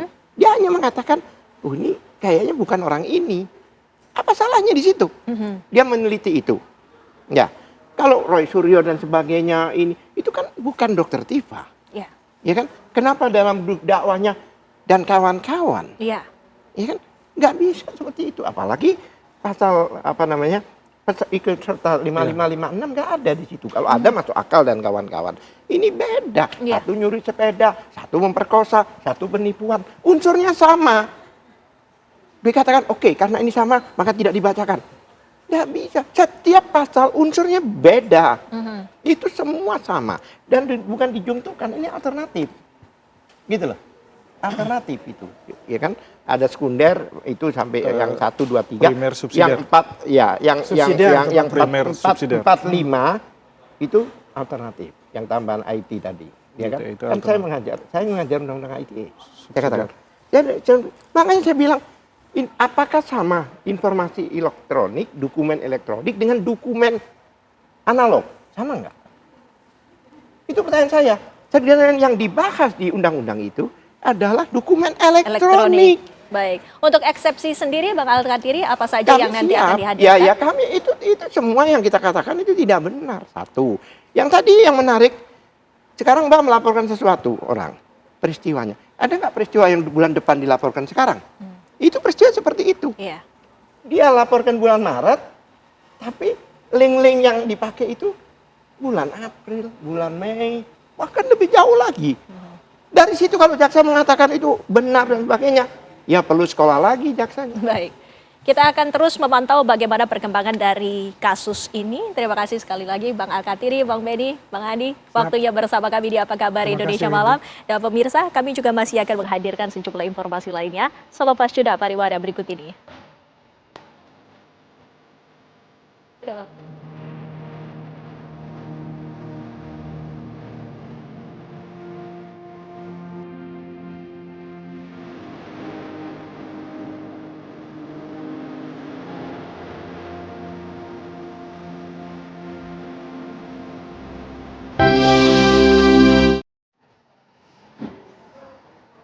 Anda kembali menyaksikan Apa Kabar Indonesia Malam. Pemirsa, diduga akibat remblong sebuah truk tangki BBM hilang kendali dan menabrak 3 sepeda motor di kawasan Geraha Indah, Balikpapan, Kalimantan Timur. Rekaman CCTV memperlihatkan detik-detik kecelakaan saat truk tangki melaju tak terkendali dan menabrak sejumlah kendaraan di Jalan Projakal, Balikpapan Utara. Peristiwa tersebut mengakibatkan 1 pengendara motor tewas di lokasi kejadian. Selain itu, kecelakaan juga mengakibatkan 1 orang mengalami luka di bagian kepala. Ini 1 kejepit ya, saya bawa yang MD, 1 bawa yang MD. Dewan Pimpinan Cabang PDI Perjuangan Timur Tengah Utara NTT telah menonaktifkan Veronica Lake, seorang anggota DPRD TTU asal PDI Perjuangan yang diduga terlibat kasus intimidasi dan kekerasan verbal hingga mengakibatkan Dr. Icha Pakainoni nekat mengakhiri hidupnya. Sebelumnya DPC PDIP TTU telah meminta klarifikasi Veronica Lake. PDIP TTU juga menyatakan turut berduka cita yang mendalam atas kematian Dr. Icha. PDIP juga mengutuk keras segala bentuk intimidasi dan kekerasan dan meminta polisi mengusut tuntas dugaan intimidasi yang dialami Dr. Icha.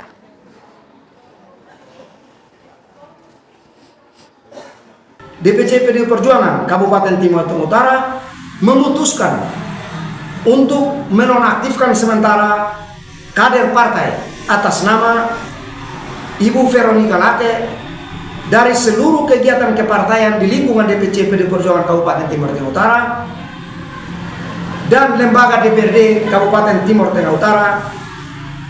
DPC juga meminta yang bersangkutan untuk sementara tidak menjalankan aktivitas politik yang berkaitan dengan partai dan memfokuskan diri dalam mengikuti seluruh proses pemeriksaan yang sedang berlangsung baik di Kepolisian Resort Timur Tengah Utara, Badan Kehormatan DPRD Kabupaten Timur Tengah Utara hingga dapat penjelasan yang benar. Sementara itu, keluarga Dr. Eliza Prinsila Utami Pakainoni atau Dr. Icha, dugaan korban kekerasan verbal dan intimidasi 3 oknum anggota DPRD TTU NTT, rencananya akan membuat laporan polisi resmi ke Mapolda NTT pada Jumat esok. Upaya memperoleh keadilan bagi Dr. Icha Pakainoni, korban intimidasi dan kekerasan verbal 3 oknum anggota DPRD TTU NTT terus dilakukan. Setelah selesai doa malam ketiga kepergian Dr. Icha dan prosesi adat pelepasan arwah mendiang dokter ini, keluarga telah bersepakat akan membawa kasus ini ke aparat penegak hukum dan rencananya akan pada Jumat nanti secara resmi keluarga Dr. Icha akan membuat laporan polisi ke Polda NTT. Sebelumnya, laporan tindak intimidasi yang dialami Dr. Icha saat bertugas di ruang IGD Rumah Sakit Leona Keva Menanu TTU telah dilaporkan ke Badan Dewan Kehormatan DPRD TTU oleh Dr. Icha sebelum Dr. Icha meninggal dunia. Dan oleh karena itu, keluarga tentunya memiliki tanggung jawab untuk melaksanakan amanah dari almarhum. Dia mengatakan bahwa saya memaafkan ketiga anggota DPRD itu, tetapi proses hukumnya harus tetap berjalan. Keluarga berencana untuk melaporkan ini ke Polda NTT pada hari Jumat nanti. Viral video yang diduga memperlihatkan korban bersama terduga pelaku pembunuhan ASN Bangkalan sebelum korban ditemukan tewas di dalam mobil di parkiran Bandara Juanda, Surabaya. Kuasa hukum keluarga menyatakan wanita dalam video itu adalah Ruli Nis Setiawati, Sekretaris Dinas PRKP Kabupaten Bangkalan. Menurut keluarga, waktu perekaman video sesuai dengan kronologi hilangnya korban. Pada Kamis, korban sempat membagikan lokasi berada di Malang. Hingga Jumat malam dan Sabtu pagi, korban masih berkomunikasi dengan keluarga melalui panggilan video dan mengaku masih berada di Malang. Meski belum memastikan identitas pria dalam video, kuasa hukum menilai wajah dan ciri-cirinya memiliki kemiripan dengan sosok yang terekam CCTV saat membawa mobil dinas korban ke bandara. Sementara itu pihak keluarga juga mendesak polisi segera menangkap terduga pelaku dan menuntaskan pengusutan kasus ini.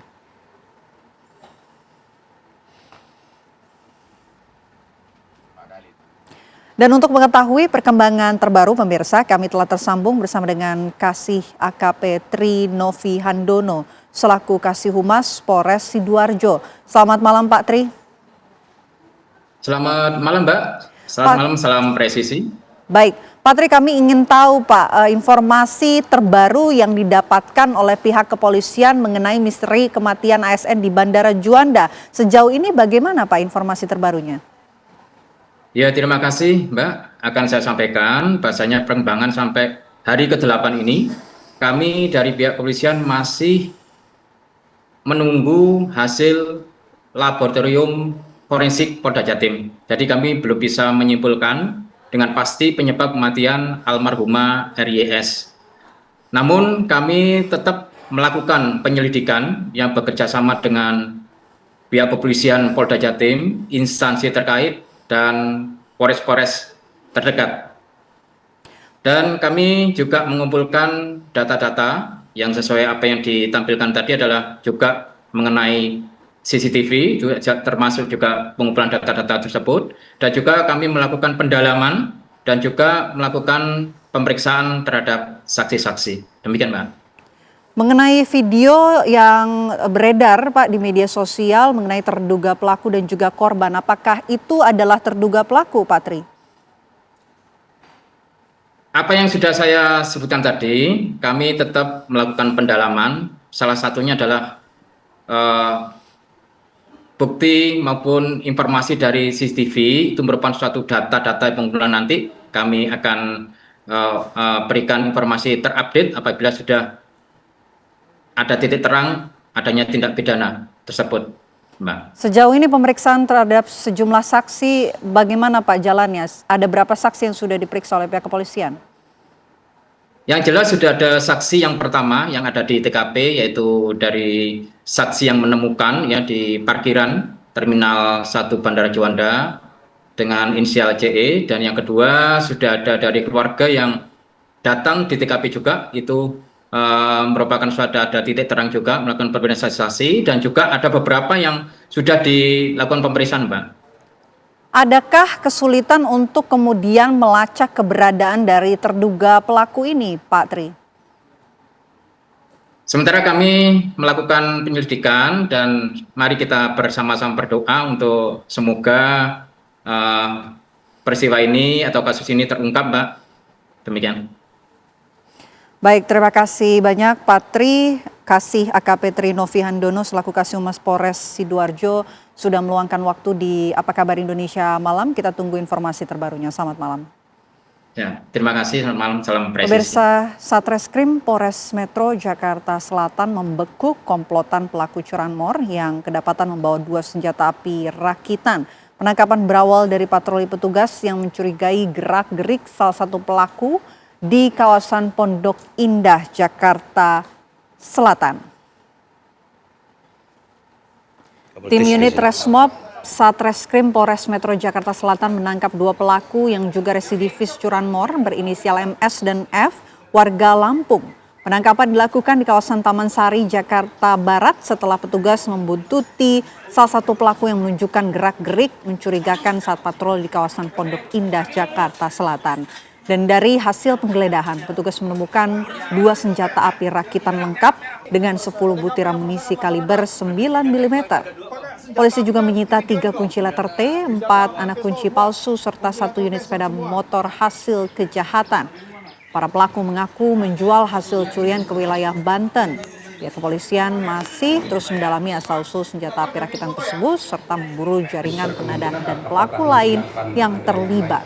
Tersangka utama itu dari meninggalnya almarhum.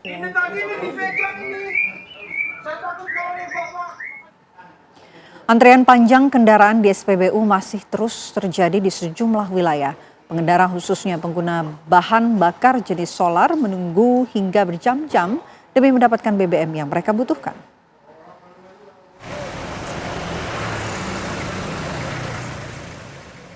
Sejak pagi hari, ratusan kendaraan memenuhi jalur masuk SPBU untuk menunggu giliran mengisi bahan bakar minyak jenis solar di Kabupaten Bone, Sulawesi Selatan. Panjangnya antrean membuat para pengendara harus menunggu selama berjam-jam.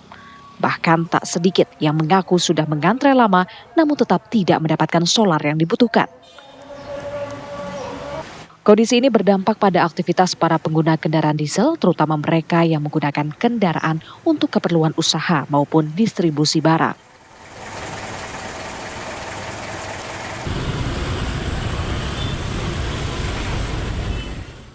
Antrean kendaraan pengisian BBM jenis solar juga terlihat di kota Sibolga, Sumatera Utara.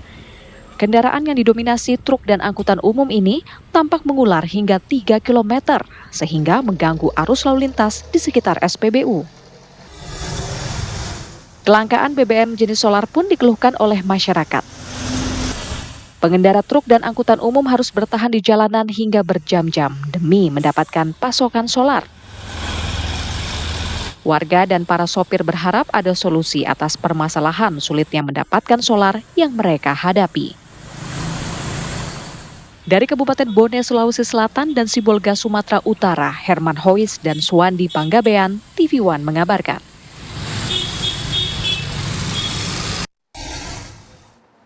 Kejaksaan Agung menemukan dugaan keterlibatan seorang perwira TNI aktif dalam korupsi tata kelola makan bergizi gratis di BGN. Kami hadirkan informasi selengkapnya untuk Anda sesaat lagi, pemirsa.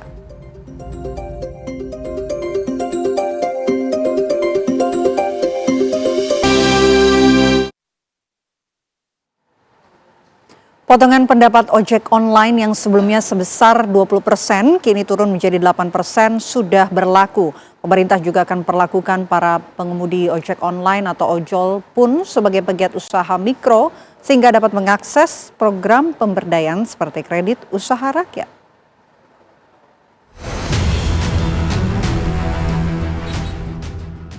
Pemerintah resmi berlakukan potongan pendapatan ojek online yang sebelumnya sebesar 20% kini turun menjadi 8% mulai 1 Juli 2026. Hal tersebut disampaikan oleh Menteri Usaha Mikro Kecil Menengah Maman Abdurrahman di Kuningan, Jakarta. Selain itu, para pengemudi ojol juga akan diperlakukan sebagai pegiat usaha mikro sehingga dapat mengakses program pemberdayaan seperti bebas pajak tahunan serta kredit usaha rakyat. Itu angkanya menjadi 92% untuk ojek online dan yang kedua 8% untuk aplikator. Dan nanti juga Kementerian Perhubungan akan merilis juga secara resmi terkait kesepakatan antara aplikator dan ojol. Itu satu. Lalu yang kedua, treatment kita pemerintah ke depan kepada teman-teman ojek online ini akan ditreatment menjadi pengusaha mikro transportasi online. Pemerintah juga akan mempersiapkan program stimulus yakni pemberdayaan, peningkatan kapasitas, pelatihan maupun akses pembiayaan sehingga diharapkan nantinya para pengemudi ojek online dapat berkembang melalui usaha yang lain. Tim TV One mengabarkan.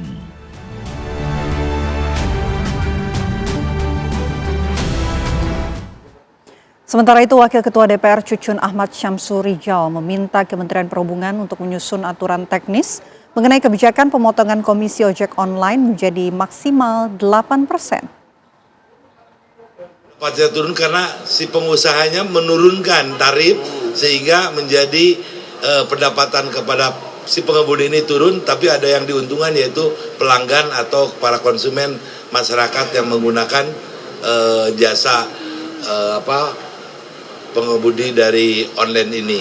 Nah, ini pasti nanti untuk Kementerian Perhubungan untuk membuat satu peraturan teknis yang lebih detail.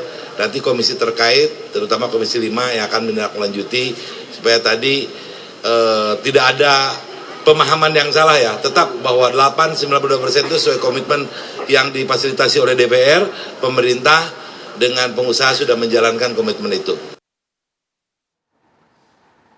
Kejaksaan Agung menemukan dugaan keterlibatan seorang perwira TNI aktif sehingga penanganan perkara dilakukan secara koneksitas bersama dengan Jaksa Agung Muda Pidana Militer. Selain itu, Kejagung telah menetapkan tersangka baru dalam dugaan korupsi tata kelola makan bergizi gratis di BGN. Berikut pernyataan Direktur Penyidikan Jampitsus Kejagung RI, Syarif Sulaiman Nahdi.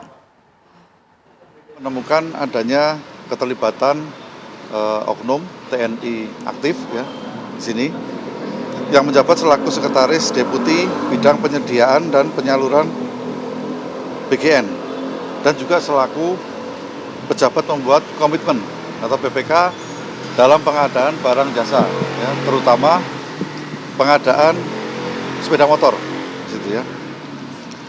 Untuk itu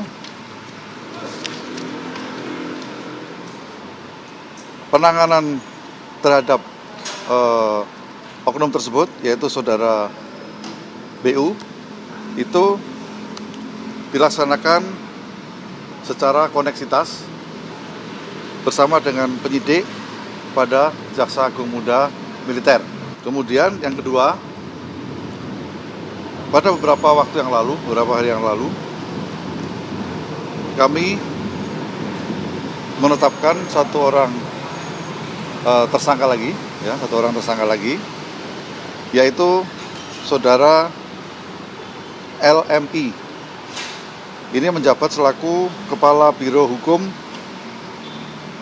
dan Humas BGN itu sampai Maret 2025 dan saat ini selaku Sekretaris Deputi Bidang Promosi dan Kerjasama pada BGN.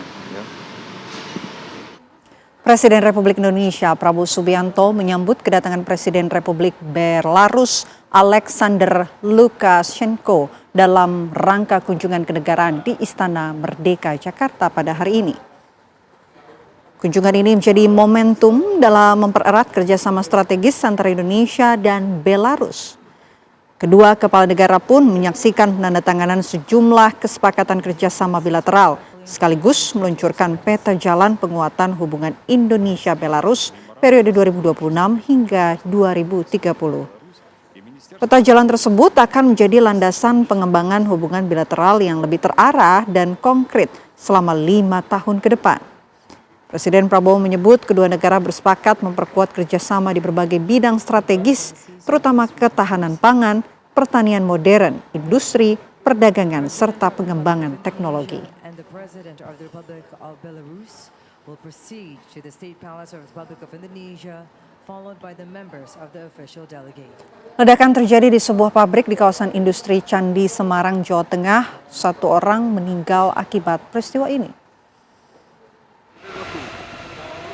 Ledakan diduga berasal dari sebuah mesin pengolahan yang berada di bagian belakang pabrik. Dalam insiden ini, 1 orang pekerja meninggal dunia dan 8 orang mengalami luka-luka. Polisi memastikan ledakan ditimbulkan akibat adanya tekanan besar pada mesin pengolahan. Dan untuk menyelidikkan penyebab kebakaran, beberapa saksi yang berada di lokasi akan dimintai keterangan dan lokasi kejadian telah ditutupi oleh garis polisi.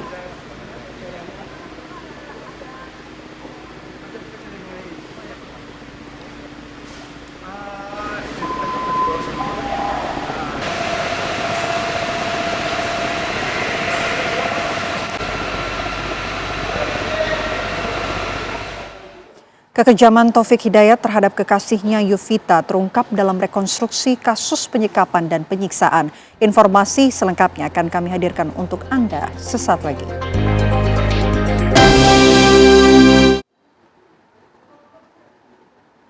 Afif Sandi, kakak korban YTR, tak kuat menahan emosi usai menyaksikan rekonstruksi kasus penyekapan dan penganiayaan sadis oleh tersangka Taufik Hidayat terhadap adiknya.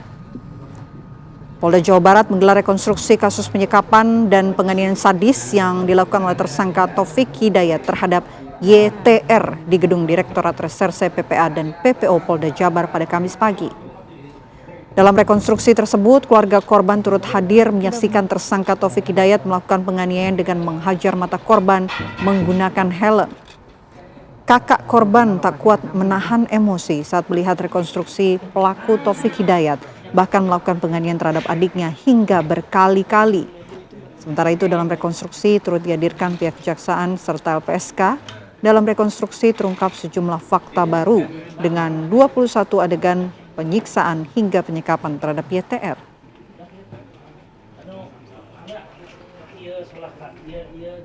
Bapaknya ngasih makan apa ke anaknya sampai biadab kayak gini. Bilangin ke bapaknya. Terus gimana Kang tadi? Lihat mobil di sana mobil. Pas lihat gimana Kang tadi? Mas lihat. Jangan ke bapaknya. Bentar dulu ya. Jangan ke bapaknya. Maaf ya, sebentar ya. Tadi akan lihat apa aja Kang? Kang, tadi lihat apa aja Kang? Tadi apa aja Kang? Kira-kira. Kang, semenit aja Kang. Jangan dorong. Maaf ya, Bu ya. Jalan dulu. Aduh, saya masih ini. Tadi yang akan lihat adegan apa aja Kang? Adegan yang biadab. Kasih tahu ke bapaknya, kasih tahu. Dikasih makan apa anaknya gitu sampai melakukan bisa kayak gini. Tadi mungkin yang Akang lihat yang terkejam seperti apa Kang? Yang paling enteng itu ya, yang paling itu helm ke kepala saya sampai. Itu paling enteng ya? Tersangka Taufik Hidayat tertangkap kamera CCTV menginap bersama seorang perempuan di sebuah hotel di wilayah Jatinangor sebelum ditangkap. Polisi menyebut pertemuan itu diduga terjadi saat korban Yuvita masih disekap oleh pelaku.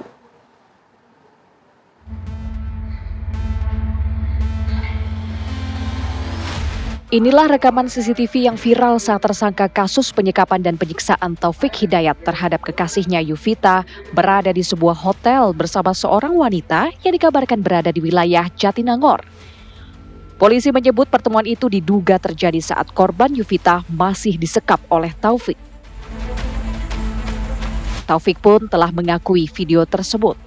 Kabid Humas Polda Jawa Barat Kombes Pol Hendra Rohmawan mengatakan pengakuan itu diperoleh setelah penyidik memeriksa Taufik Hidayat menyusul beredarnya rekaman CCTV yang memperlihatkan tersangka berada di sebuah penginapan bersama seorang perempuan. Berdasarkan hasil pemeriksaan, tersangka Taufik Hidayat mengaku mengenal perempuan itu melalui sebuah aplikasi. Keduanya kemudian bertemu melakukan check-in hotel dan menginap bersama. Menurut pengakuan tersangka, pertemuan itu berakhir lebih cepat karena perempuan tersebut ingin pulang. Meski mengakui kejadian itu, Taufik Hidayat mengaku tidak mengingat secara pasti tanggal maupun waktu pertemuan. Namun polisi memastikan sosok yang terekam dalam CCTV adalah tersangka. Rekonstruksi ini karena di perkembangan dari prarekonstruksi yang kita lakukan sudah 4 kali itu ditemukan ada 2 TKP baru lagi ya yang bisa kita jadikan sebagai dasar sebagai locus delicti untuk menambah berbagai penguatan pasal yang kita terapkan kepada TH. Sementara itu, polisi masih mendalami terkait dugaan Taufik membawa telepon genggam milik perempuan tersebut maupun tidak membayar biaya hotel. Dari Bandung, Jawa Barat, Cepi Kurnia, TV One mengabarkan.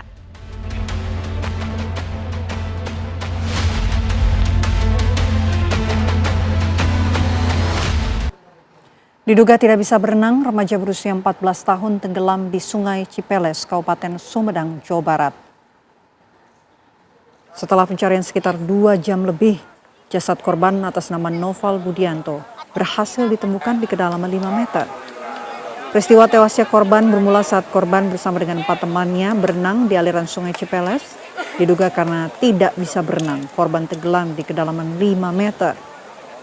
Rekan korban sempat membantu, namun upaya tersebut tidak membuahkan hasil hingga akhirnya korban tenggelam.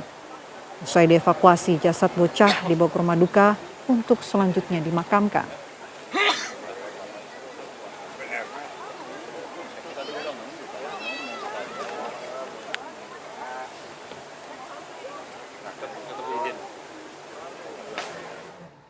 Satreskrim Polres Mojokerto berhasil mengungkap kasus penipuan dengan modus penggandaan uang yang menyebabkan korban mengalami kerugian hingga puluhan juta. Dalam kasus tersebut, 2 orang tersangka berhasil diamankan beserta barang bukti yang digunakan untuk menjalankan aksinya. 2 pelaku akhirnya bisa ditangkap setelah korban melaporkan ke polisi atas kasus penipuan dengan modus penggandaan uang. Dalam menjalankan aksinya, pelaku meyakinkan korban bahwa dirinya memiliki kemampuan spiritual untuk mengembalikan uang yang telah dibelanjakan menjadi berlipat ganda. Setelah korban percaya, kedua tersangka mengadakan ritual penggandaan uang dan saat ritual berlangsung, tersangka menukar amplop berisi uang milik korban dengan amplop lain yang hanya berisi potongan kertas putih.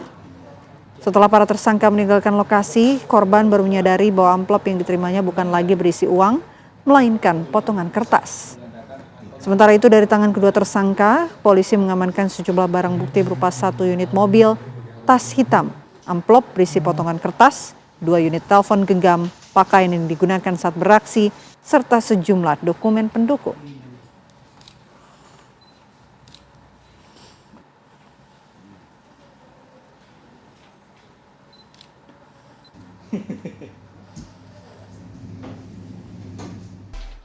Kabar tadi sekaligus menutup perjumpaan kita di Apa Kabar Indonesia Malam. Saya Vena Kintan. Saya Windy Welintonia. Sesaat lagi Anda dapat menyaksikan 2 sisi bersama Arif Fadil dan juga Reza Baluel. Kami pamit undur diri. Selamat malam. Sampai jumpa.